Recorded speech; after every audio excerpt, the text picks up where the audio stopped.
बिस्मिल्लाहिर्रहमानिर्रहीम अस्सलाम वालेकुम। सेवन्थ क्लास हम पढ़ रहे थे स्ट्रक्चर ऑफ लिविंग ऑर्गेनिज़म्स के बारे में। तो लिविंग ऑर्गेनिज़म्स की हमने पढ़ा कि टू बेसिक टाइप्स होती हैं, plants and animals. First video में हमने प्लांट्स के सब ऑर्गन्स को डिटेल में डिस्कस किया और आज हम पढ़ेंगे स्ट्रक्चर ऑफ एनिमल्स के बारे में।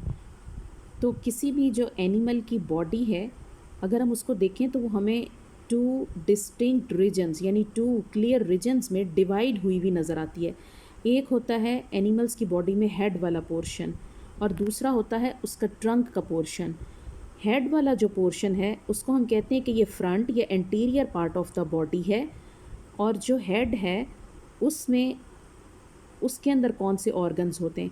हेड में एक तो होता है ब्रेन, जो हमारी बॉडी के सब फंक्शंस को कंट्रोल करता है, और दूसरा ये सेंसरी ऑर्गन्स के बीच में एक लिंक भी बनाता है ताकि एनिमल जो है वो प्रॉपर अपने सब फंक्शंस को परफॉर्म कर सके। और दूसरा हमें हेड वाले पोर्शन में और क्या नज़र आता है? Sensory organs. सेंसरी ऑर्गन्स कहते हैं eyes, nose, ear, tongue and skin को। तो सेंसरी ऑर्गन्स भी हेड वाले पोर्शन में हमें मिलते हैं। और सेंसरी ऑर्गन का फंक्शन क्या होता है? उनका फंक्शन ये होता है कि हमारे इन्वायरमेंट में अगर कोई भी चेंज है तो एनिमल उसको डिटेक्ट कर सके और उसके बाद उसके ऊपर रिएक्ट कर सके। फॉर एग्ज़ाम्पल सेंसरी ऑर्गन्स में एक ऑर्गन है आई। तो आई का फंक्शन है साइट, हम आँखों से देखते हैं। लेकिन अगर हमारे सराउंडिंग से बहुत तेज़ लाइट, हमारे एक्सटर्नल जो इन्वायरमेंट है उससे बहुत तेज़ लाइट हमारी आँखों तक आ रही है या बहुत ज़्यादा डस्ट है, तो फ़ौरन हमारी आइज़ क्लोज़ हो जाती हैं। तो हमारे सेंसरी ऑर्गन्स, जैसा कि आई है तो उसने फ़ौरन रिएक्ट किया। पहले उसने डिटेक्ट किया कि लाइट तेज़ है और फिर उसके फ़ौरन बाद उसने उसके ऊपर एक रिएक्शन दिया कि आइज़ क्लोज़ हो गई। तो इसी तरह सब सेंसरी ऑर्गन्स जो हैं वो इन्वायरमेंट में होने वाली जो चेंजेस हैं उनको फ़ौरन फ़ील कर लेते हैं। जैसे हमारे कान तेज़ आवाज़ों को फ़ौरन फ़ील कर लेते हैं, हमारी टंग टेस्ट को फ़ील कर लेती है। तो ये इन सेंसरी ऑर्गन्स की वजह से हम अपनी लाइफ प्रॉपर गुजारते हैं और हमारे जो बॉडी है उसके सब फंक्शंस सही प्रॉपर तरह से सब फंक्शंस परफॉर्म होते हैं। अब हम पढ़ते हैं दूसरे पोर्शन को। किसी भी एनिमल की बॉडी का दूसरा पोर्शन है ट्रंक का पोर्शन। उसे हम कहते हैं लोअर और posterior part of the body. तो जो ट्रंक है इट कंटेन्स, ट्रंक में कौन कौन से ऑर्गन्स होंगे? ट्रंक के अंदर होते हैं important organs and system of the body. जो हमारी बॉडी में ज़्यादातर जो सिस्टम्स हैं और ऑर्गन्स हैं वो ट्रंक वाले पोर्शन में है, जैसा कि डाइजेस्टिव सिस्टम, रेस्पिरेटरी सिस्टम, ये सब जो रिप्रोडक्टिव सिस्टम, एक्सक्रीटरी सिस्टम, ये सब और जो हैं वो ट्रंक वाले पोर्शन में हमें नज़र आते हैं। ट्रंक वाले पोर्शन में एक और हमें ऑर्गन्स मिलते हैं, वो हैं लिम्स। लिम्स जो हैं वो ट्रंक के साथ अटैच होती हैं और उसकी वजह से एनिमल जो है वो इधर उधर आसानी से मूव कर सकता है। ईज़िली समझने के लिए मैंने आपके लिए एक मॉडल के तौर पे एक एनिमल है यहाँ पे मेरे पास, ताकि मैं उससे आपको स्ट्रक्चर ऑफ एनिमल अच्छे से समझा सकूँ। तो ये एक एनिमल है। आप देखें कि इसकी बॉडी के दो मेजर पोर्शंस कौन से हैं। एक है इसकी हेड का पोर्शन, दूसरा है इसकी बाकी बॉडी। इस निचले पोर्शन को हम कहते हैं ट्रंक का पोर्शन। ये है फ्रंट और एंटीरियर पार्ट, और ये निचला वाला है पोस्टीरियर पार्ट या लोअर पार्ट। तो हेड वाले पोर्शन में हमें क्या क्या कुछ हमें हम यहाँ पे देखते हैं कि हेड की इसमें स्कल के अंदर ब्रेन है जो हमारी बॉडी के सब फंक्शंस को कंट्रोल करता है। दूसरा, हेड वाले पोर्शन के अंदर हमें सेंसरी ऑर्गन नज़र आते हैं, यानी आईज़, ईयर, नोज़, टंग और स्किन। ईयर जो है वो बर्ड्स में हमें क्लियरली नज़र नहीं आते। तो ये जो सेंसरी ऑर्गन्स हैं ये सब हेड वाले पोर्शन के अंदर होते हैं और ये सब अपना अपना फंक्शन परफॉर्म करते हैं। जैसे आइज़ का काम है साइट, और नोज़ से स्मेल, और इसी तरह ईयर से हेयरिंग का काम लेते हैं हम, और जो टंग है वो चीज़ों को टेस्ट करती है। तो ये सब सेंसरी ऑर्गन्स और ब्रेन ये जो हैं ये सब हमें हेड वाले पोर्शन में नज़र आते हैं। अब हम पढ़ते हैं इसकी ट्रंक वाला पोर्शन। ट्रंक वाले पोर्शन के अंदर ये लोअर पार्ट है, किसी भी एनिमल की बॉडी का लोअर पार्ट है या पोस्टीरियर पार्ट है, और बॉडी के ज़्यादातर जो ऑर्गन्स हैं और जो सिस्टम्स हैं वो इसी वाले पोर्शन के अंदर होते हैं, यानी कि digestive system, respiratory system, reproductive system, ये सब हमें इस वाले पोर्शन में नज़र आते हैं। ट्रंक वाले पोर्शन के साथ एनिमल की लिम्स अटैच होती हैं, यानी कि लेग्स वगैरह, और एनिमल इसकी वजह से यहाँ वहाँ मतलब उसको मूवमेंट में जो लेग्स हैं वो उसको हेल्प आउट करती हैं। अब आपने एनिमल की बॉडी का बेसिक स्ट्रक्चर पढ़ लिया, अब हम पढ़ते हैं स्केलेटन के बारे में। तो स्केलेटन एक फ्रेमवर्क होता है जो किसी भी एनिमल की बॉडी के सपोर्ट भी करता है और शेप भी देता है। Hard material which supports and gives shape to the body of an animal is called skeleton. Skeleton different तरह के होते हैं, डिफरेंट एनिमल्स में डिफरेंट तरह के स्केलेटन हमें देखने को मिलते हैं। तो स्केलेटन की 3 मेन टाइप्स यहाँ मैं आपको पढ़ाऊँगी। एक होता है हाइड्रोस्टैटिक स्केलेटन, दूसरा है एक्सोस्केलेटन और तीसरा है एंडोस्केलेटन। हाइड्रो मीन्स फर्स्ट वाली अब हम टाइप पढ़ते हैं हाइड्रोस्टैटिक स्केलेटन। तो हाइड्रो मीन्स वाटर, एक ऐसा स्केलेटन जिसमें सिर्फ वाटर है। तो क्या आपने कोई ऐसा स्केलेटन देखा जिसमें सिर्फ वाटर हो? जी हाँ, अर्थवॉर्म और कैटरपिलर की जो बॉडी है इनकी सिर्फ स्किन होती है, और स्किन के अंदर स्किन यानी कि अर्थवॉर्म की जो प्रॉपर एक अर्थवॉर्म की ऐसी जो शेप बनी हुई होती है वो उसके अंदर वाटर इतना होता है, इतना फ्लूइड उसके अंदर होता है, जिसकी वजह से अर्थवॉर्म की बॉडी को एक प्रॉपर शेप होती है वाटर के प्रेशर की वजह से। और इसी तरह कैटरपिलर की बॉडी की भी जो एक प्रॉपर शेप है वो सिर्फ वाटर की वजह से वो शेप है।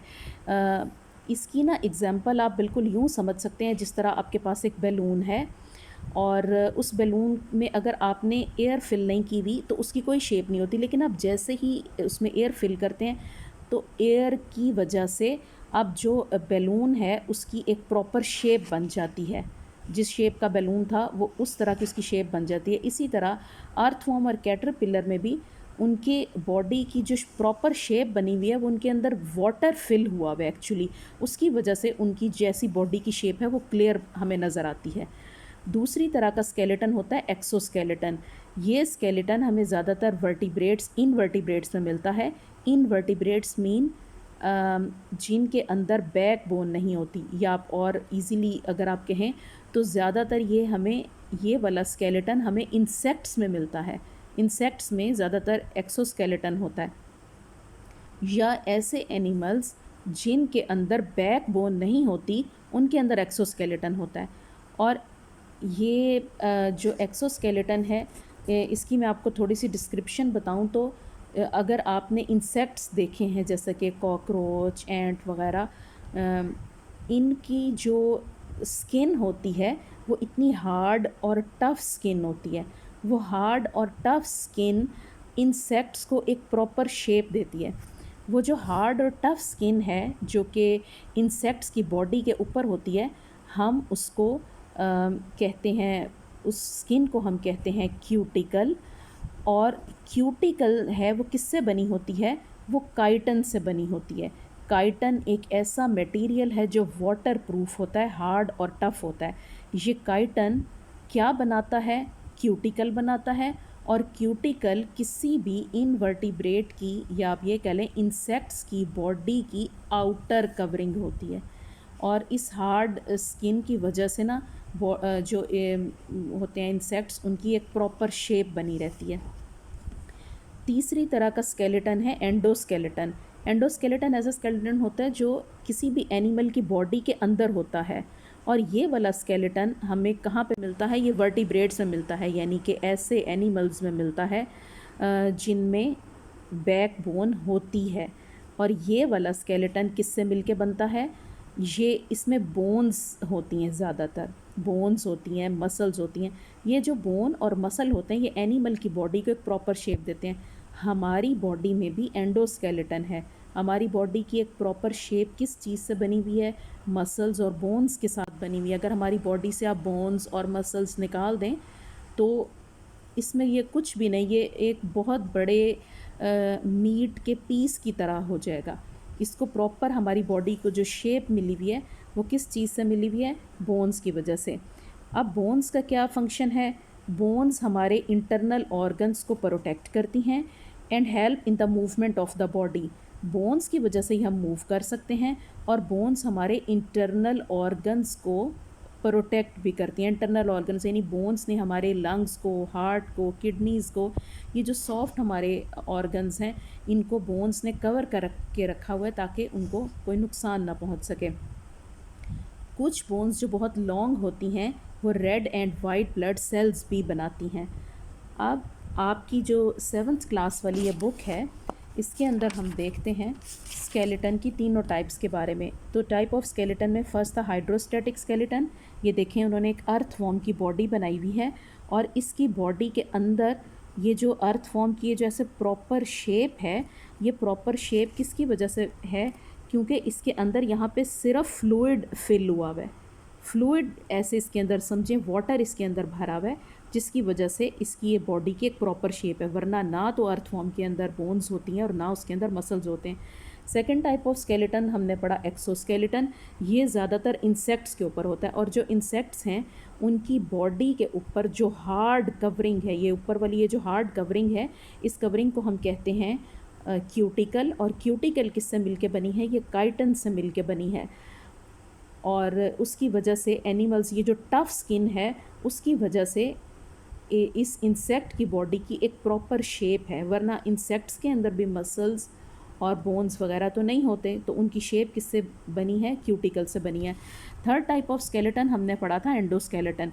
एंडोस्केलेटन ज़्यादातर हमें वर्टिब्रेट्स में मिलता है। यानी कि यहाँ पे देखें एक रैबिट है, रैबिट के ऊपर स्किन है, लेकिन इसकी बॉडी की जो एक प्रॉपर शेप है वो इसकी बॉडी के अंदर बोन्स हैं और मसल हैं, उन्होंने इसको एक प्रॉपर शेप दी हुई है। और ये देखें, ये रैबिट का उन्होंने यहाँ पे स्केलेटन बनाया हुआ है, इसकी वजह से इसकी बॉडी की प्रॉपर शेप है। फिर इन बोन्स के साथ मसल अटैच होते हैं, और उसके ऊपर अल्लाह ताला ने यहाँ स्किन की कवरिंग बनाई हुई है, जिसकी वजह से एनिमल की जो बॉडी है वो उसकी एक प्रॉपर शेप बनी रहती है। और इसमें मूवमेंट के लिए भी यही वाली बोन्स हेल्प करती हैं। अब हम पढ़ते हैं कि जो स्केलेटन है उसका जनरल प्लान क्या है। वो ये है कि स्केलेटन को भी हम दो पार्ट्स में हम डिवाइड कर सकते हैं। किसी भी स्केलेटन को हम 2 पार्ट्स में डिवाइड कर सकते हैं। एक होता है उसका किसी बॉडी में एक्सियल स्केलेटन। एक्सियल स्केलेटन आप इसको कहेंगे। इसमें एक्सियल स्केलेटन में कौन कौन से पोर्शन आ जाएंगे? इसके अंदर आ जाएगी बैक बोन आ जाएगी, और इसके बाद रिब केज। एक्सियल स्केलेटन में और क्या आता है? इसमें ये रिब की जितनी बोन्स हैं ये इसमें आ जाती हैं, और ये और वर्टिब्रल कॉलम आ जाती है। Skull, vertebral column and rib cage, यानी ये वाला जो स्केलेटन है, ये वाला, इसको हम कहते हैं ये एक्सियल स्केलेटन है। और उसके बाद है अपेंडिकुलर स्केलेटन। अपेंडिकुलर स्केलेटन में आ जाती हैं हमारे हिप की बोन्स आ जाती हैं, शोल्डर वाली बोन्स आ जाती हैं, इसके बाद आर्म की बोन्स आती हैं, और लेग्स की बोन आती हैं। आर्म की बोन, लेग्स की बोन, शोल्डर की, हिप की बोन्स, ये सब जो बोन्स हैं ये बॉडी का अपेंडिकुलर स्केलेटन बनाती हैं। और एक्सियल स्केलेटन में क्या आएगा? ये जो एक सिमेट्री में चीज़ें ऐसी, यानी हेड, वर्टिब्रल कॉलम और रिब केज, ये वाली चीज़ें एक्सियल स्केलेटन में आती हैं। तो क्लास आज हमने स्ट्रक्चर ऑफ एनिमल जो है, आपको इसके ये पेज नंबर 6 और 7 की आपको यहाँ पे प्रॉपर रीडिंग करनी है। आपको इसकी जो बोल्ड लेटर्स हैं उनको आप अंडरलाइन करें, इन 2 पेजेस की प्रॉपर रीडिंग करें, और इसकी सब इम्पॉर्टेंट टर्म्स को इस वीडियो के थ्रू समझने की कोशिश करें। Thank you so much. अल्लाह हाफिज़।